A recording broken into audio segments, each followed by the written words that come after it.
बार की गांव है। एक छोटे से गांव में रामू नामक एक व्यक्ति रहता था। उसके भी एक बच्चे थे। उसका बेटा स्कूल जाने के लिए तैयार हो रहा था और कुछ ही देर में वो अपने पिता के साथ स्कूल के लिए चला जाता है।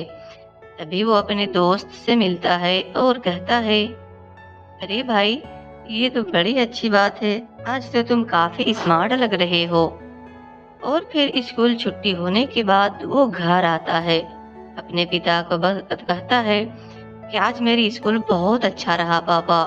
मैं रोजाना स्कूल जाऊंगा और पढ़ लिख कर बड़ा आदमी बनूंगा।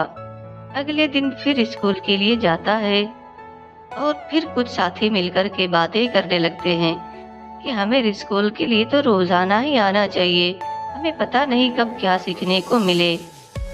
घर में उसकी दादी भी स्कूल के बारे में बड़ी अच्छी कहानियां बताती है कि हमें स्कूल से कुछ अलग और नई चीजें सीखने को मिलती है। इसलिए हमें स्कूल हर हाल में जाना चाहिए। हम स्कूल में पढ़ेंगे तभी तो हमारा देश बढ़ेगा। उसी गांव में एक किसान रहता था और उसके दो बेटे रहते थे। एक बेटा मेहनती था और दूसरा बेटा कुछ काम नहीं करता था, बल्कि अपने मजदूरों से वो अधिक पैसे लेकर के अपने गुजारा करता था और अब ज्यादा पैसों में अपने माल बेचता। फिर वही उसकी छोटा भाई वो दिन भर मेहनत करता और बड़ा भाई जो भी काम बोलता वो उसे चुपचाप कर देता था।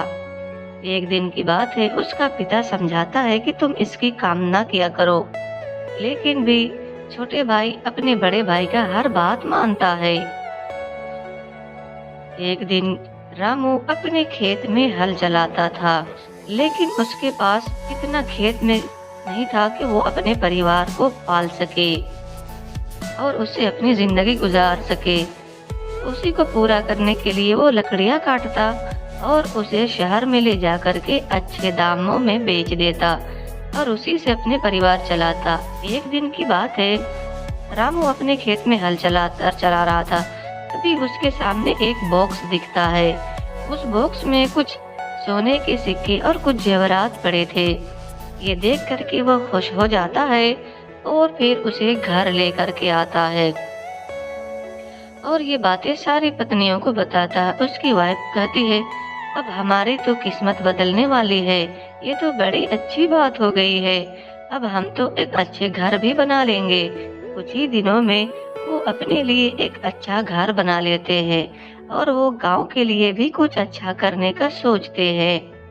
हाँ हाँ, क्यों नहीं, हम तो गांव वालों के लिए भी अच्छा करेंगे।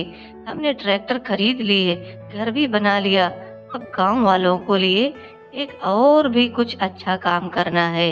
यहाँ की सड़कें बनवा देंगे, तभी तो ये लोग हमसे अच्छे से रहेंगे और हमारी इज्जत भी करेंगे।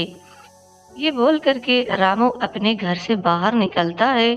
कुछ ही देर रास्ते में जाता है कि उसे एक और बैग दिखाई देते हैं। उसमें भी कुछ सोने के सिक्के वगैरह पड़े थे।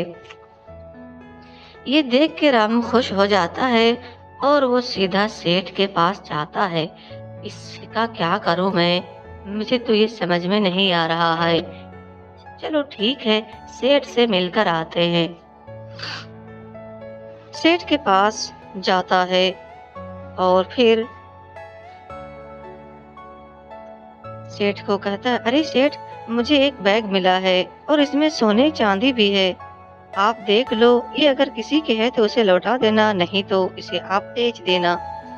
क्योंकि मुझे तो समझ में नहीं आ रहा कि मैं इसे करूं तो करूं क्या, क्योंकि मैंने कुछ देर पहले ही एक सोने से भरा बैग अपने घर उठा के लाया।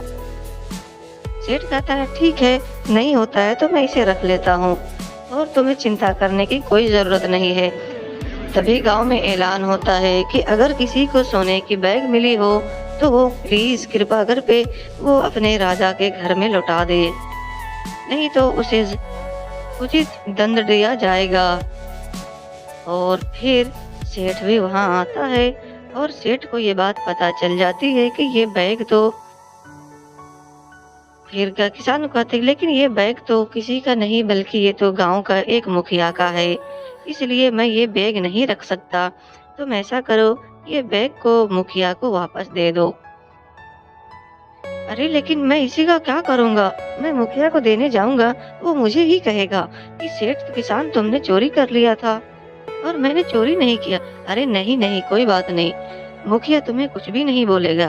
तुम बस उसे जाओ और कह देना कि ये मुझे रास्ते में मिल गया था, इसलिए मैंने उठा लिया कि कोई दूसरा हाथ ना लगा दे। इसलिए किसान कहता है, अच्छा ठीक है, मैं इसे मुखिया को पहुँचा देता हूँ और फिर जो भी होगा मैं आके तुम्हें बताता हूँ। और फिर किसान सीधा मुखिया का घर जाता है और उसके वो सारा सामान लौटा देता है।